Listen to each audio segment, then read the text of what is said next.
Welcome back to my monthly reading wrap up. As you can see, the background is a little bit different than normal. I'm actually never even sitting here. I usually sit in my chair. But the reason that my bookshelf is empty behind me is because this week my husband and I are moving, and I don't know what I was thinking in the past, but I moved all of my bookshelves from here to where we are going. So I have no books with me, but I still want to share my monthly reading wrap up and my prompt for next month. When we move, I will be transforming one of the rooms into my book room and music room. So I'm going to make a whole video on the transformation of that and decorating the bookshelves and creating that space to make it really cozy for reading and writing. But I'm so excited because April was an amazing reading month. I read 4 books, pretty much all different genres, 1 thriller, 1 historical fiction, 1 Christian fiction, and 1 literary fiction. Real quick, if you don't know, every month I do a different reading prompt. So April's reading prompt was new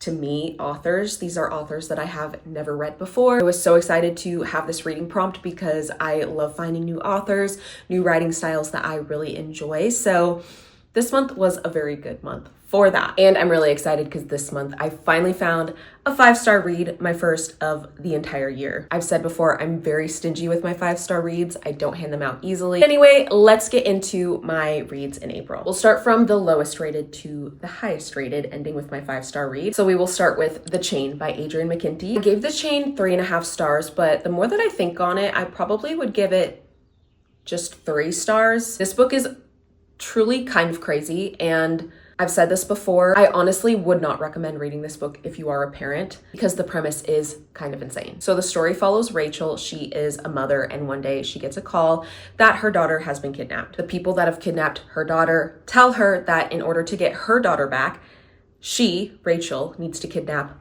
another child. Then when she kidnaps another child, they can release her daughter back to Rachel. There's a lot more that goes into it. It's not quite that straightforward. The whole time I was reading this, I was picturing myself as if I was Rachel, trying to figure out what I would do because you can't go to the police. You can't tell anybody what's going on. The people that run this organization, The Chain, will do terrible things to you and your family if you tell anybody about what is going on. I really enjoyed the suspense part of the book, which was the entire book. A lot of it I did find for me very hard to read because I don't want to think about that kind of stuff. I don't want to think about what I would do in this situation. I really did feel like I was on the edge of my seat the entire time I was reading this. It just kept going, and there are side things that are going on and side characters that get pulled into it. It's all very messy. But I feel like the last maybe third of the book was when things kind of started to not be as interesting. I really can't say much without spoiling what happens in the end, but I did enjoy the ending. I would recommend reading this more so in the fall time because if I remember correctly, there were parts of the writing that were describing the setting and it being the fall time and falling leaves, autumn colors. So I would just recommend reading this in the fall if you wanted to pick this up. Next on audio, I listened to The Wedding People. This is a book that I really wanted to read for spring or summer, but I kind of knew a little bit of a spoiler going into this book, so I knew it wasn't going to be a very light and happy read, at least in the beginning part. Main character Phoebe goes to a hotel with a very specific plan in mind, but her plans are thrown off the rails by the wedding people. Bride Lila is planning to have a huge and beautiful wedding here at the hotel, and she befriends Phoebe while she is staying at the hotel during this wedding weekend. Again, there's a lot more that goes into the story, some of which I cannot say, but what I really liked about the story was the cast of characters that made up the wedding people. Like I said, Lila is there to get married to her fiance, Gary. All their family and friends are there, and Phoebe just kind of joins them in their wedding festivities. I really liked seeing where the story began with Phoebe and her thoughts on life and herself and her failed marriage, and where the story ended up and just how her thinking just kind of changed over the course of the book. There were some scenes in the book that I thought were kind of unnecessary, and even if I thought they were unnecessary, they were very long, and I didn't really enjoy that. The overall message and just kind of the life lesson that Phoebe gets along the way during this weekend, I really enjoyed. So I would highly recommend this. I think I gave this book 3 stars, but I would say maybe like 3.5 stars. So switching both The Chain and The Wedding People ratings, but I did really enjoy this and I would highly recommend reading this even if it is in the spring or summer. Next, I read All the Colors of the Dark by Chris Whitaker.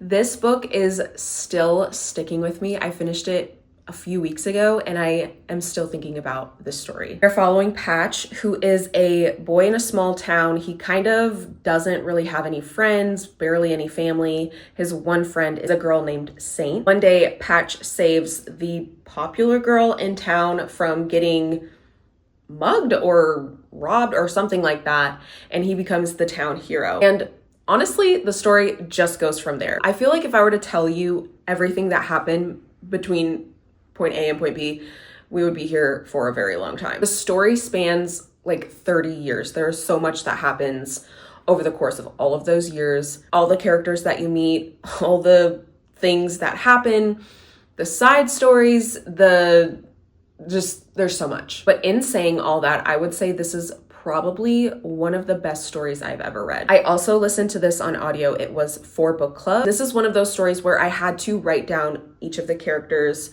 who they were related to, what their kind of purpose was, even my predictions for who they were going to be or if they were even real. If you've read the book, then you would know what I mean. There is such an intricacy to how it all ties together and weaves throughout the years.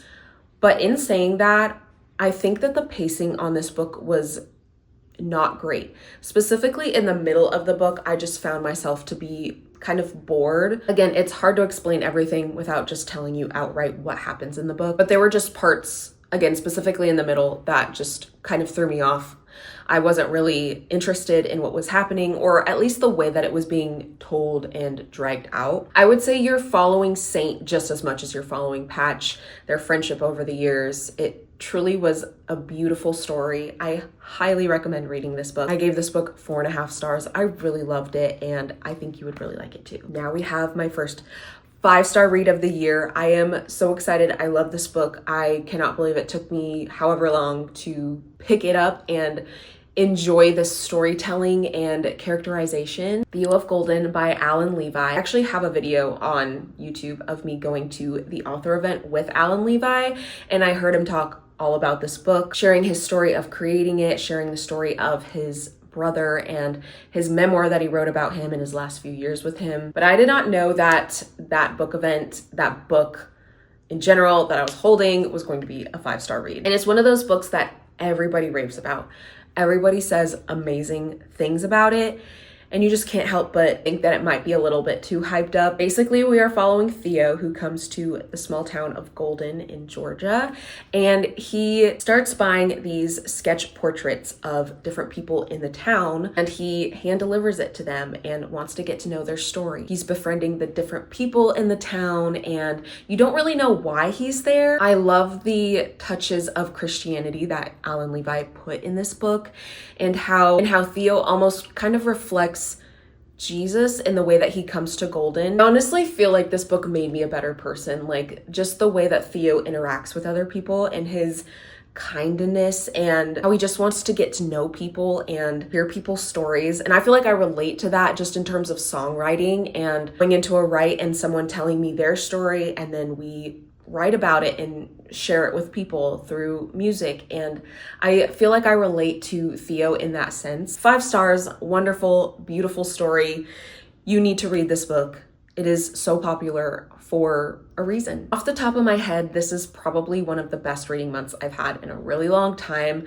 Every book, even if it was 3 or 3.5 stars, I still enjoyed. That's not a bad rating. Either way, I'm so happy that I found Theo of Golden, and even All the Colors of the Dark. I just really enjoyed that story as well. So let's get into our May reading prompt. In May, my reading prompt for this month is going to be books no one is talking about. I consider myself to be very up to date with books and reading and the books that are coming out in 2026 and even the days that they're coming out. I know which day books are releasing. I enjoy watching book reviews and listening to book podcasts. I just like to be up to date on what is going on in the book world. So for this reading prompt, these are books that I have not heard a single peep about. I don't even know if you know that these books even exist. Some of them are fairly newer, which I will give it that. It takes a little while for books to get more known and more popular. Some of these books came out a couple years ago, a few years ago,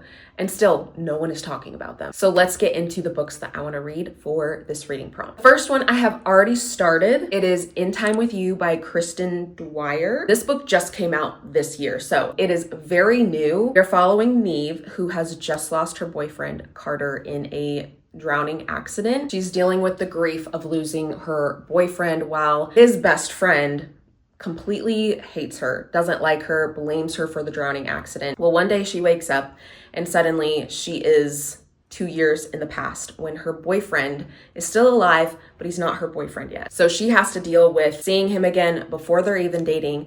But this time around, she's actually getting close with his best friend. So this story kind of touches on second chances, but not with who you were with the first time. There's magical realism. It's set during college, so has that academic setting. I like to sprinkle in those magical realism books every once in a while. I don't really like to read the whole time jump story very often because it's always done kind of the same way. And I'm seeing that with this book, even though I'm really liking it, it's just kind of the same. There's no explanation for why there's the time jump, at least right now. Either way, really enjoying this story, and that's all I can really say about that right now. Another book I want to read for this reading prompt is The Fisherman's Gift. I actually saw this book at a little bookstore in Nashville a couple years ago, and it's stuck with me since because I read the synopsis of it on the cover, and it sounded so interesting, almost along the same lines of like Wild Dark Shore. But again, no one was talking about it. And I thought, this sounds really interesting. Why is no one reading this book? So I'm really excited to finally start this now. Another book for this reading prompt is The Merge by Grace Walker. This is more of a sci-fi book. So the story is set in a world where two people can merge their thoughts together, but into one body. So one person has